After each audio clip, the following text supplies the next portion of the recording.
For much of modern history, Western civilization has largely dismissed the knowledge and skills of indigenous peoples. People who study bushcraft find themselves at some point exploring the values and beliefs of these people. Normally in pursuit of some primitive skill or other, they discover things of possibly greater value. It can take a lot of time to track down reliable information about this subject, and to save you some trouble, you will find here some good anecdotes, some quotes, and a number of sources of great reading material if you want to know more. The British have a particular habit in history of misunderstanding facts in this area. A story about Avebury Circle demonstrates this fact. Avebury is a Neolithic stone circle, about 5,000 years old, and it's been voted the third most sacred site in the UK. In the 1700s, John Aubrey, a famous antiquarian speculating about the ancient Britons who built it, wrote, "Let us imagine what kind of country this was in the time of the ancient Britons. They were 2 or 3 degrees, I suppose, less savage than the Americans."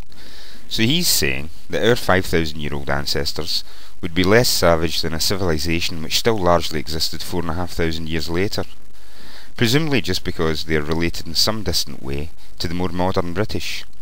That is what I believe psychologists call conditioning. Here's another example, but much more recent.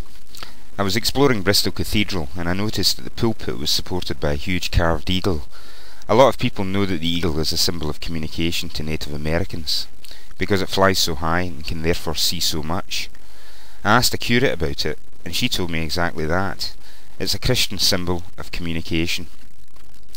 Struck by the parallel, I explained the Native American significance of it, and she responded by saying, "Yes, and where do you think they got that idea?" Talk about the tail wagging the dog. And ironically, I was speechless.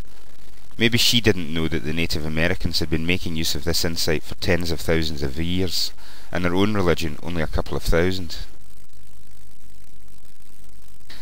Castle's Tales of Endurance is a big book, and it's full of tales of exploration from the 1300s up to the 20th century. In particular, you'll find that the 100 years of searching for the Northwest Passage is littered with bodies of men who ignored the skills of the local population, and froze to death in tweeds and woolies.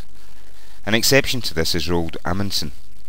He is most famous for his race with Scott to the South Pole, but long before that he traversed the Northwest Passage in 1906 with embarrassing ease, and he did this by directly copying the Inuit, travelling in small groups, living largely from the land, and wearing light, warm, natural furs.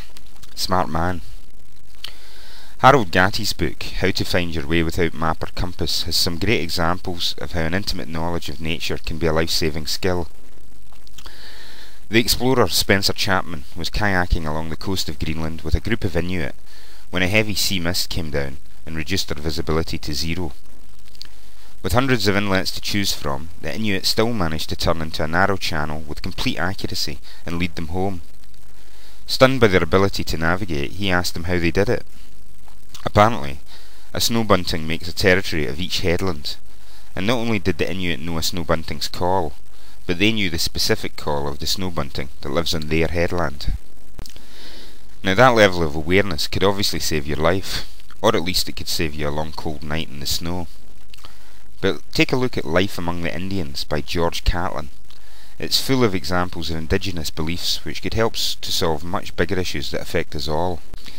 Catlin had for days been trying to buy a beautiful pair of decorated leggings from a member of the Mandan tribe. The brave would accept no trade, even after being offered a horse in exchange. Catlin left by canoe disappointed, only to find a day later a package placed in amongst his gear.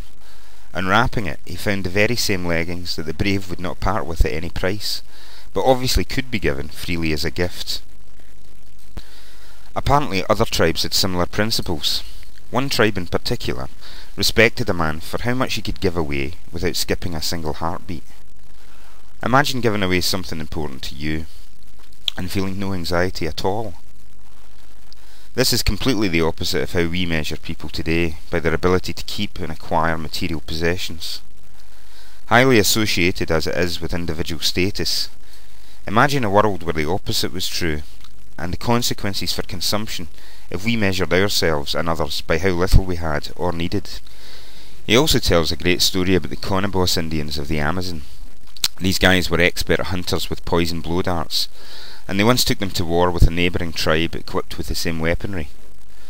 The result was that not a single combatant survived the engagement, and ever since then they have mutually agreed never to use that method in warfare again. It seems we could have anticipated the concept of mutually assured destruction long before we developed something quite so dangerous as nuclear weapons, and saved ourselves all a lot of money and trouble.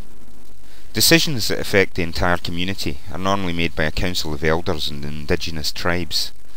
Age and experience largely considered more valuable in decision making than youth and enthusiasm, although youth and enthusiasm does have its own uses and applications. Many people blame the shaky state of affairs in economics and society on the short-termism of our political and business leaders. By contrast, indigenous peoples widely thought that in affairs that would affect the future, they should consider not just the immediate effect of the decision, but how it would affect the tribe 7 generations from that time. Now, that is planning. Here's a couple of the classic misunderstandings we have made about indigenous peoples, through our conditioning that we are in some way better, or even more inaccurately, more civilized than other older and possibly wiser cultures. I'm sure you've heard of the Yucatan. Yucatan, in several dialects of South American tribes, means something along the lines of, "I don't understand you." There we were, asking where we are, and when the locals try to be helpful, we go and misinterpret the first thing they say. Anthropologists have this habit of describing hunter-gatherer tribes as being childlike in their behaviour. Of course, what was really happening was that the hunter-gatherers, needing no support other than what their natural environment provides for them, had no choice other than to treat obviously helpless outsiders as children for their own safety. The Aborigines have lived primarily as hunter-gatherers in Australia for about 40,000 years. Our own agricultural civilization has been around for about 4,000.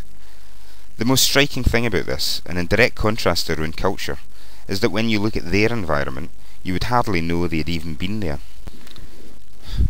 Pointing all this out is not to say that everything about hunter-gatherer values and beliefs is perfect, or to say that modern civilization hasn't given us anything of value. To steal from Monty Python and what did the Romans ever do for us, other than the aqueduct, sanitation, roads, irrigation, medicine and education? Not very much, really. But it is worth knowing that in the past it has proven deadly to think that we cannot learn something from the values of cultures which, if they'd been left to get on with it, would probably still be thriving today.